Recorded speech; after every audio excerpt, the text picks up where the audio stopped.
Martha Carter, the mother of Commissioner Brandon Carter, faced an unjust police intrusion at her home. It was a stifling summer afternoon in the heart of Metropolis. The heat shimmered on the pavement, and the sun reflected blindingly off towering glass buildings. The city pulsed with life, horns blared, street vendors shouted their deals, and the laughter of children echoed from a nearby playground.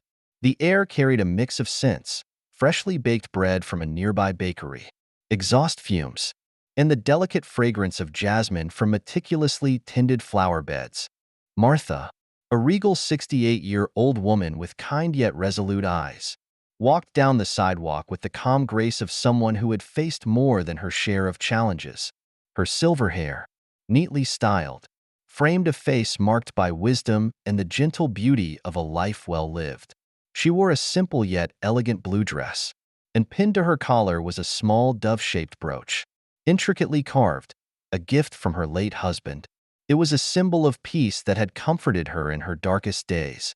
As she carried a bag of fresh groceries home, her heart lifted at the memory of the meeting she had just attended at the Children's Aid Foundation. The grateful smiles of mothers and the shy, hopeful glances of children who would benefit from the foundation's new programs, filled her with a sense of purpose. Yet, as she neared her home, her thoughts were abruptly interrupted. The sudden screech of tires and the flash of police lights jarred her senses. Two police cruisers skidded to a halt in front of her modest, yet beautifully kept house. Martha froze, her grip tightening on the grocery bag. She had weathered many storms in her life, raising her son Brandon alone after her husband's passing. Brandon's rise to the position of police commissioner filled her with pride, but also brought constant worry for his safety and the integrity of his work. Steadying herself, she approached the commotion. Two officers emerged from the vehicles. The first, tall and imposing, had a hard, expressionless face. His cold eyes seemed to pierce the air, and his set jaw left no room for argument.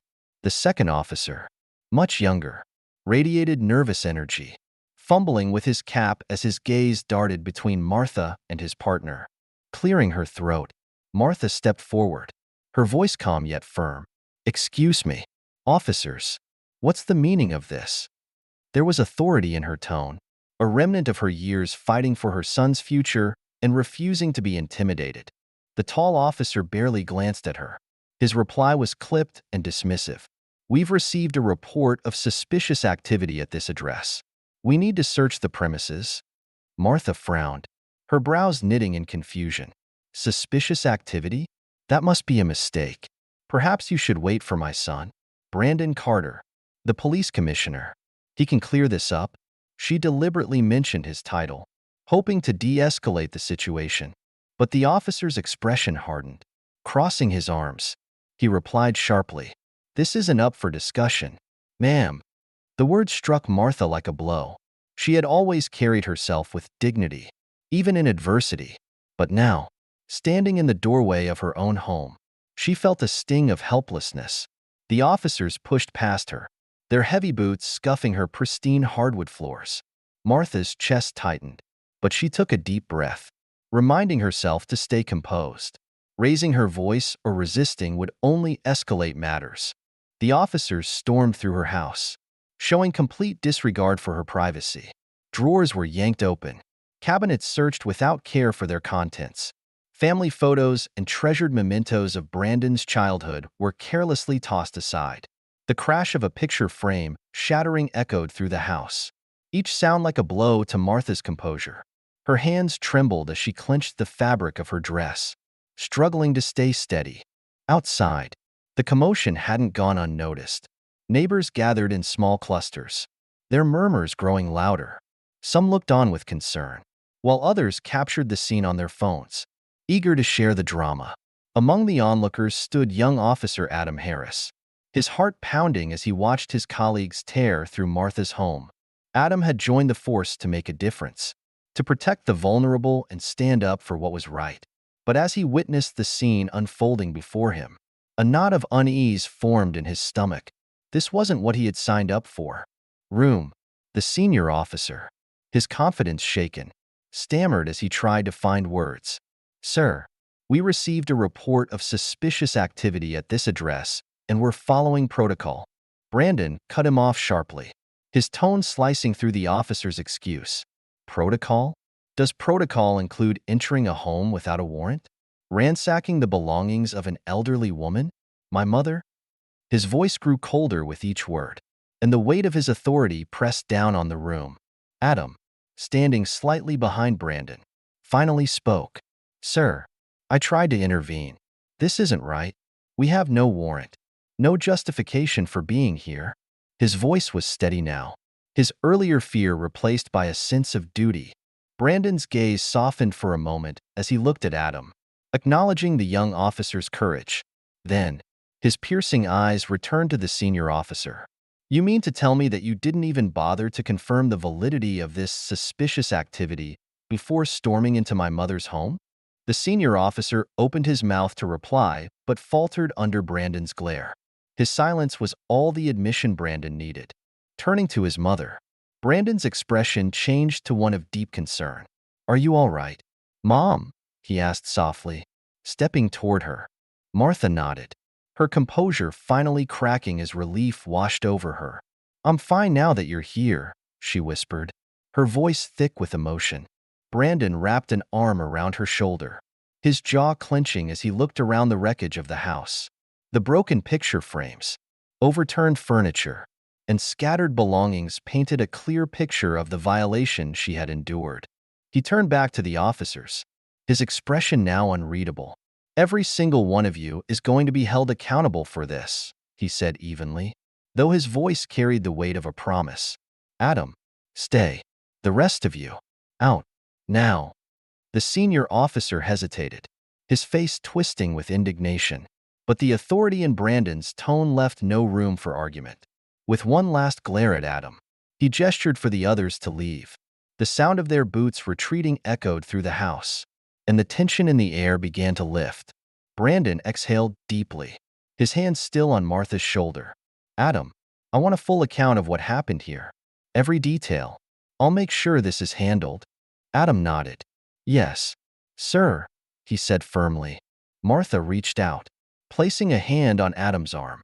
"Thank you," she said softly, her eyes glistening with gratitude. "You stood up for me when no one else did." Adam looked down, humbled by her words. "It was the right thing to do." "Ma'am," he said simply. Brandon's phone buzzed, and he stepped away to take the call. Martha and Adam stood in silence for a moment, the air between them heavy with unspoken emotions. Finally, Martha broke the silence.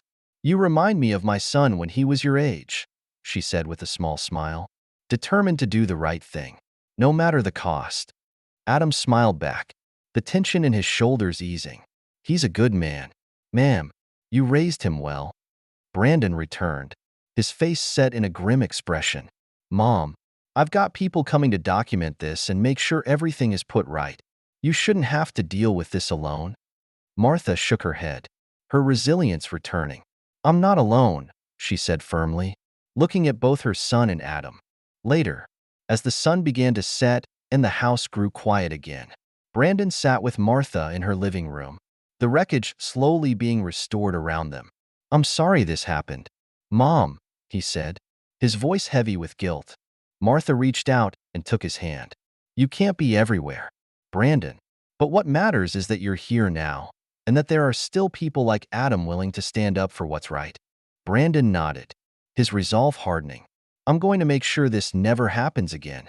Not to you. Not to anyone." As the first stars appeared in the evening sky, Martha leaned back in her chair, her dove-shaped brooch catching the faint light. Though the day had shaken her, the courage of one young officer and the love of her son reminded her that there was still hope, even in the face of injustice. The senior officer opened his mouth to speak, but his words stumbled out in a weak, stammered attempt at justification. "Commissioner, sir, there was a report of suspicious activity, and we?"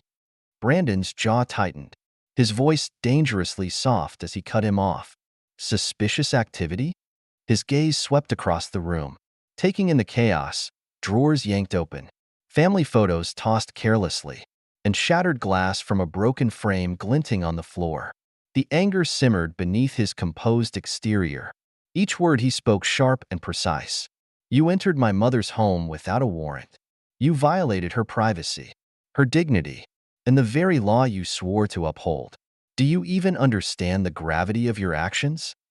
The senior officer's face flushed red, his hands clenching into fists at his sides. But before he could respond, Adam stepped forward. His voice was steady, though his trembling hands betrayed the weight of his words. Commissioner Carter, I tried to stop them. I knew it was wrong. Brandon's gaze softened slightly as he turned toward the young officer. Adam's admission hung in the air, a small yet significant act of courage amidst the chaos. The senior officer's anger flared, but he held his tongue, knowing better than to challenge the commissioner now. Brandon's patience wore thin as his eyes narrowed. Every officer who participated in this will be held accountable, he declared, his tone final and unyielding. The senior officer swallowed hard, the reality of the situation sinking in. There would be no escape from the consequences. Brandon turned to his mother, his expression softening as he approached her. "Mom," he whispered, his voice cracking with emotion. "Are you okay?" Martha's eyes welled with tears, but she managed a brave smile. "I'm fine, Brandon," she said, her voice steady despite the ordeal she had just endured. "Thanks to this young man." She nodded toward Adam, who stood with his head bowed, the weight of the moment pressing down on him. Outside, the crowd buzzed with renewed energy. Neighbors exchanged glances, some murmuring in admiration for the young officer's bravery, others raising their phones to record the scene, capturing the commissioner's stand against misconduct. Brandon shifted his gaze to Adam, his tone firm but filled with respect. "You did the right thing," he said. "It takes courage to stand up, especially when it's hard." Relief washed over Adam as the tension drained from his body. He met the commissioner's eyes, his resolve firming in the face of Brandon's words. The crowd outside had grown, and the murmurs turned to cheers as word spread of what had transpired. This was no longer just an incident, it was a turning point. The injustice Martha had faced would not be forgotten. It became a catalyst for change, a symbol of accountability and respect for the law.